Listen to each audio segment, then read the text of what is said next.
Menstruation, periods, এই শব্দগুলোর সঙ্গে একটা অদ্ভুত ইতস্তত বোধ জড়িয়ে থাকে। একটা ভীষণ লুকোচুরির খেলা যেন। এদিকে বাড়িতে মা ঠাকুমারা চোখ পাকিয়ে বা ফিসফিস করে শিখিয়ে দিচ্ছেন এই নিয়ে আর 5 জনের সঙ্গে আলোচনা না করতে, অপরদিকে ওষুধের দোকানের কাকু খবরের কাগজ আর কালো প্লাস্টিকের আড়ালে আষ্টে পৃষ্ঠে ঢেকে দিচ্ছেন শরীর খারাপের লজ্জা।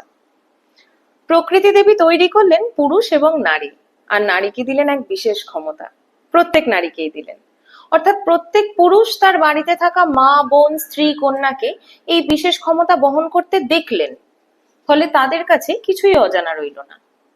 তা সত্ত্বেও আমরা যার পর নাই চেষ্টা করে যাই যতটা সম্ভব এই পিরিয়ডস এর মতো একটা অতি স্বাভাবিক ব্যাপারকে লুকিয়ে রাখতে।